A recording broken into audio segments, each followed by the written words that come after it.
नमस्कार, इन खबर आप देख रहे हैं। मैं हूं आपके साथ एहसन रिजवी और इस वक्त लखनऊ की उस जगह पे हम मौजूद हैं जहां पे एक शहर, एक इलाके को मलबे का शहर बनाया जा रहा है। ये देखिए आप मेरे पीछे की तस्वीर है। ये अकबर नगर है लखनऊ का, जहां पर एक योजना के तहत लगभग 1100 घरों को तोड़ने का एक पूरी प्रक्रिया है जो संचालित है। ये नीचे आप एक देख पा रहे होंगे कि एक नाला बह रहा है।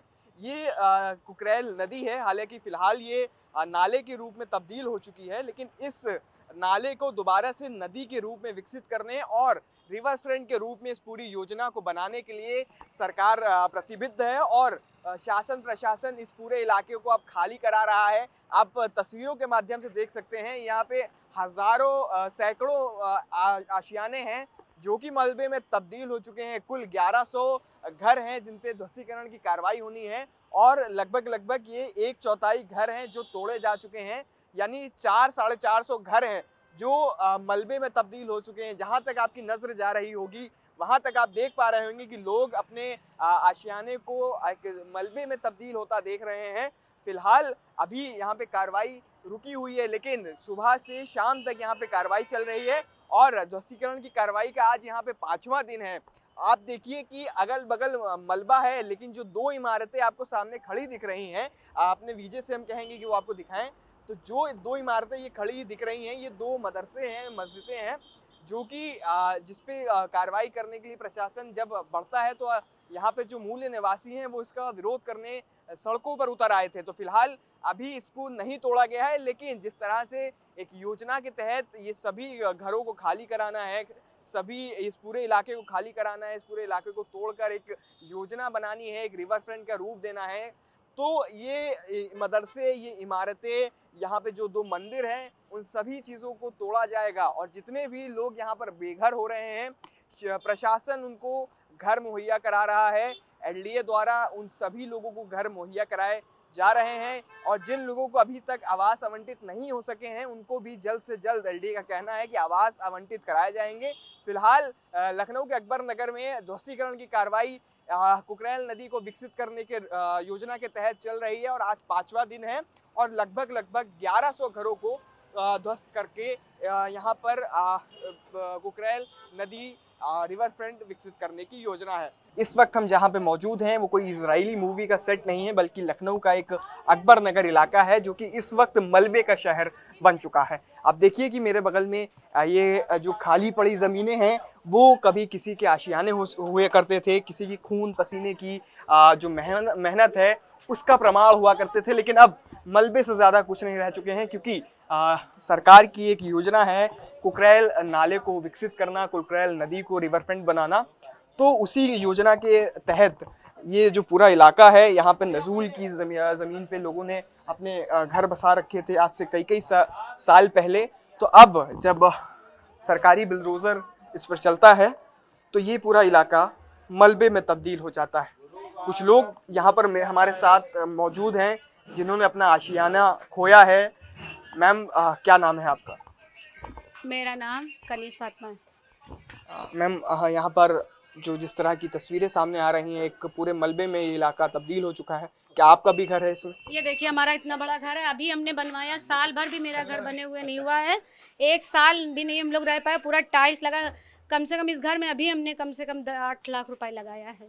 अब पूरा घर मेरा चला गया, अब बताइए क्या करें। और कॉलोनी नहीं जा सकते हम लोग, 4 मंजिल पे कैसे रहेंगे जाके वहाँ? इतना छोटा सा मकान हमारा, देखिए कितना बड़ा मकान है, हम कहाँ वहाँ चले जाएंगे कि हम वहाँ 4 मंजिल पे रहेंगे? हमारी तबीयत भी नहीं है, हमें तबीयत भी खराब है हमारी, हम कहाँ लेकर चले जाएंगे वहाँ पे? अभी बनवाया, अगर पहले ये चीज़ अगर ना बनने देते तो हम लोग कुछ ना कहते कि बना ही ना होता हमारा घर द्वार, तो कि हमारा घर ना बन। अभी जैसे हम लोग ने मीटर लगवाया, पानी लगाया, हर चीज़ मतलब पानी का टैक्स देना, हर चीज़ हम लोग देते हैं और 1 नंबर में लाइट जलाते, किसी चीज़ की भी वो नहीं करते क्योंकि हम लोग जानते हैं सरकारी चीज़। अरे यही चीज़ ना बनने देती है जब हम लोग के आधार और ये जो भी प्रधानमंत्री के जो कार्ड वार्ड बने, क्यों बना दिया हम लोगों के यहाँ पर के सारी चीज़ें? ना बनाते हम लोगों के यहाँ पर कोई चीज़ तो हम लोग को तकलीफ ना होती। अब सरकार से बताइए क्या हम लोग कहें, वो कुछ भी तो नहीं कर रहे हैं हमारे लोग के लिए। तो कब से यहाँ पे रह रही हैं आप? हमको हमारी शादी है 35 साल हो गए हमारी शादी को। उसके बाद हमारी सास यहाँ रहती थी। हमको लोग को यहाँ मेरा घर बने हुए 70 साल हो गया है, घर बने हुए हम लोगों का यहाँ पे। कोई आज के नहीं रह रहे हम लोग, हमको 35 साल हो गया यहाँ पे रहते रहते हुए। तो क्या कहें ना, वो आपके जरिए भी नहीं सुन पा रहे हैं तो किसी के जरिए भी नहीं सुन पा रहे। किस तरीके से देख लीजिए, नहाने दे रहे हैं ना सामान उठाने दे रहे हैं। हम लोग का घर ईंटे उटे भी नहीं सब लोग उठा पा रहे कि ईंटे उठे उठाएं, कि कोई चीज़ तो नहीं करे। उनके अंदर हमें लगता है दिल ही नहीं है। तो इंसान अगर किसी के अंदर होती, भाई बहन होते तो उनको तकलीफ होती, शायद उनको कुछ तकलीफ ही नहीं हो रही इंसानों की। हम लोग आपको सरकार की तरफ से घर दिया गया है, 5 लाख का घर दिया गया हम लोगों को, चौथी मंजिल पे। अब हम जब काम नहीं करेंगे हमारे वहाँ, हम लोग वहाँ रहेंगे। हम लोग यहाँ काम करते हैं हजरतगंज में। कहाँ पे मिला है घर? वो बसंत कुंज में कॉलोनी मिली है। तो हम लोग अगर वहाँ रहेंगे तो काम करने हजरतगंज जाते हैं। हमारा हमेशा हम लोग मतलब सभी लोग काम करते हैं क्योंकि इतनी इनकम नहीं, कारीगरी करते हैं। रोज डेली अगर हम लोग 100 रुपये अगर 3 लोग हैं 300 रुपये अगर किराया लगाएंगे तो खाएंगे क्या? और फिर हमको जो 3000 रुपया महीना उसका देना, लाइट का भी देंगे, पानी का भी देना, अगर कोई चीज़ ख़राब होगी उसका भी देना। ये सब हम लोग कहाँ से करेंगे ये सब चीज़ों के लिए? भाई अगर फ्री में होती तो एक ही होता कि चलिए फ्री में है तो नहीं खल रहा है कि सिर्फ किराया ही किराया लग। जब पैसे दे के हमको कराना तो हमारी क्या फ़ायदा? कॉलोनी ना देते हम लोगों को, यहीं पे बना देते, हम लोग से पैसे ले लेते कि चलो हम जितना हम लोग से वहाँ ले रहे हैं यहाँ ले लेते, हम लोगों से पैसे थोड़ा थोड़ा करके, और सबको वहीं पे मतलब जैसे जो वैसे टाइप के थे वो भी, और पढ़े कोई कैटेगरी नहीं है लोगों कुछ नहीं, सब जी लो क्लास के और हाई क्लास सब एक ही में दे रहे। अरे कुछ हम लोग उस तरीके से अलग रहना चाहिए था, अलग देना चाहिए। तो हमको अलग देते तो हम लोग रहते हुए भी थोड़ा ठीक लगता। अब सामने लोग दारू पी रहे होंगे और हम लोग वहाँ पे रह के खा लेंगे। हम लोग तो कभी ये सब चीज़ें नहीं देखते, देखना ही नहीं पसंद करते हैं। ये घर आपका कितना बड़ा था और इसके एवज में जो आपको घर मिला है? ये हमारा घर 550 स्क्वायर फीट है, ये खाली इतना है। और ये हमारा 1100 स्क्वायर फीट, उस कोने से लेके इस कोने तक के हमारा 1100 स्क्वायर फीट है। सब टाइल्स हमारे पास सब लगा हुआ है।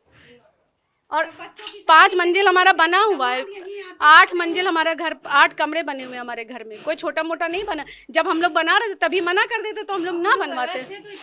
अगर हम लोग अब आए थे तो ना उसी टाइम ना बनवाते। अब जब इतनी बन गया पूरा तब सारी चीजें कर रहे हैं तो कोई मतलब नहीं ना।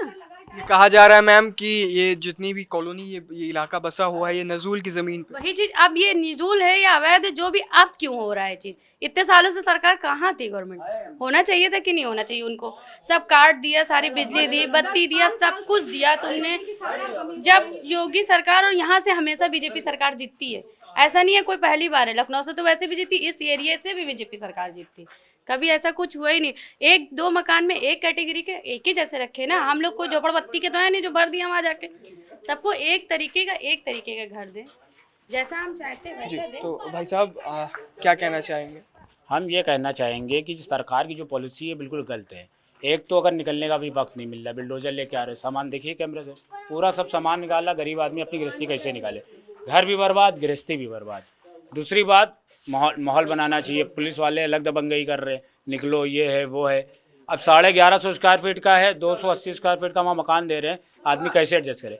अच्छा, उसके बाद कुछ बुजुर्ग रहते हैं, कुछ बीमार रहते हैं, उनको 4 मंजिल पे उठा के फेंक दिया। उसका कॉलोनी जो दे रहे उसका भी पैसा वो ले रहे। कुछ मतलब इंसान के लिए कुछ है नहीं। सरकार हमारे लिए कुछ कर ही नहीं रही है। और अगर ये अवैध था, चलिए अवैध मान लिया, लेकिन सरकार की पॉलिसी में इंसानों के लिए कुछ तो महत्व होता है, इंसानियत होती है, इंसानों के लिए कुछ भी तो करे, पर वो करना ही नहीं चाहते। बस एक आर्डर पास कर दिया था, आपका घर टूटेगा, आप हटिए यहाँ से, और कोई मतलब नहीं हमसे, ना कोई सहूलियत, ना कोई मौका, ना अच्छा। अब यहाँ सब जितने भी खड़े, किसी के पास पानी पीने की व्यवस्था नहीं है यहाँ पर। बताइए, सरकार को करना चाहिए। ठीक है, हम लोग निकल ले, जैसा चकाएगी सरकार वैसे करेंगे। बहुत बहुत शुक्रिया भाई। मैम कुछ कहना चाहेंगी? आपका भी घर था यहाँ पे? हाँ भैया, ये हमारा ही घर है। सब सब हम बहनें हैं। जब हमारी बहन पे गुजर रहा है, आप लोग देख ही सकते हैं। आपका घर उजड़ेगा तो आप पे क्या गुजरेगी, बस वही समझ लीजिए। और हम कुछ नहीं कहना चाहते। आपका घर उजड़ा जाए, छीना जाए, आपके ऊपर क्या गुजरेगी, बस वही समझ लीजिए। कितने लोगों की फैमिली है मैम आप? हम लोग की 5-6 लोग हैं। 3 बच्चे हैं मेरे, बेटी है, बहन है, बहनोई हैं। तो जब पहली बार सुना था कि आपका घर टूट जाएगा, एक योजना आ रही है, तो कैसा महसूस हुआ? आपको कैसा लगेगा भैया? यही तो लगेगा कि हमारे शरीर से प्राण निकले जा रहे हैं। यही तो लगेगा क्या लगेगा? अभी भैया आप बात ना करिए, मेरे चक्कर आ रहा है। बिल्कुल देखिए, चेहरे की कपकपाहट, होठों की कपकपाहट और आंखों से बहते हुए आंसू ये साफ बयां कर रहे हैं कि कितनी दर्द भरा इस वक्त ये लम्हा है, कितना अज़ियत और तकलीफ़ भरा ये मंज़र आप देख रहे हैं।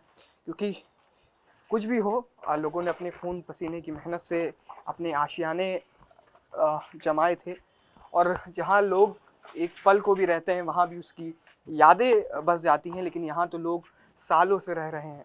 तो फिलहाल एक योजना है कुकरेल नदी को विकसित करने के लिए। उस योजना के तहत जितने भी मकान इस 20-25 किलोमीटर के रेडियस में बने हुए हैं, अकबर नगर में बने हुए हैं, उनको तोड़ा जा रहा है। लेकिन यहाँ के लोगों पे जो आप बीती है वो एकदम तकलीफ़ों से भरा हुआ है। इस वक्त उन लोगों पे वक्त है जो गुजर रहा है।